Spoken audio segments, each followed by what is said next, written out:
Mukunda jewellery direct factory rates, no making charges. బంగారం కొనుగోలు చేసేందుకు ఇది మంచి సమయం. దేశీయ మార్కెట్లలో పసిడి రేట్లు గత వారం రోజులుగా వరుసగా పడిపోతున్నాయి. తులం బంగారం దాదాపు 2000 వరకు దిగొచ్చింది. అంతర్జాతీయంగా బంగారం ధరలను శాసించేది అమెరికా కేంద్ర బ్యాంకు నిర్ణయాలే. America job data, federal reserve వడ్డీ రేట్ల తగ్గింపు ఆలస్యం అవ్వొచ్చన్న అంచనాలు బంగారం ధరలను ప్రభావితం చేస్తున్నాయి. పశ్చిమాసియాలో ఉద్రిక్తతలు పెరగడం, డాలర్ విలువ పుంజుకోవడం వంటివి బంగారం ధరలు దిగొచ్చేలా చేస్తున్నట్లు బులియన్ మార్కెట్ల వర్గాలు చెబుతున్నాయి. మరోవైపు గత కొన్ని నెలలుగా బంగారం ధరలు ఆల్ టైమ్ హైకి చేరుకున్నాయి. ధరలు విపరీతంగా పెరిగినప్పుడు పెద్ద ఇన్వెస్టర్లు, ట్రేడర్లు తమ వద్దున్న బంగారాన్ని అమ్మి లాభాలు స్వీకరిస్తుంటారు. మార్కెట్లోకి ఒక్కసారిగా అమ్మకాల ఒత్తిడి రావడం కూడా ధర తగ్గేందుకు కారణమవుతోంది. ఈ క్రమంలో జూన్ 5వ తేదీన అంతర్జాతీయంగా, దేశీయంగా ధరలు తగ్గాయి. మరి తులం రేటు ఎంతుంది?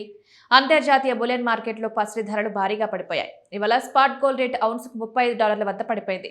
దీంతో ఔన్సు బంగారం ధర $4,442 స్థాయికి దిగొచ్చింది. స్పాట్ సిల్వర్ రేటు ఔన్సుకు 1.36% మేర పడిపోయింది. దీంతో ఔన్సు వెండి ధర $72.76 వద్ద ట్రేడ్ అవుతోంది.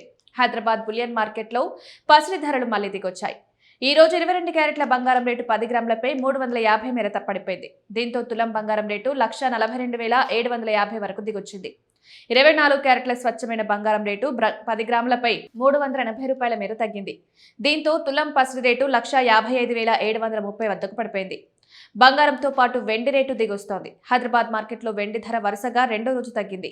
ఈ 2 రోజుల్లో 10,000 మేర పడిపోయింది. దీంతో ఈ రోజు కిలో వెండి ధర 2,80,000 వద్దకు దిగొచ్చింది. తెలుగు రాష్ట్రాల్లోని ప్రముఖ జ్యువెలరీలో ఒకటైన లలిత జ్యువెలరీలో బంగారం ధరలు తగ్గాయి. 22 క్యారెట్ల ఆభరణాల బంగారం రేటు గ్రాముకు 14,275 వద్దకు దిగొచ్చింది. తులం బంగారం లెక్క చూస్తే 1,42,750 పలుకుతోంది.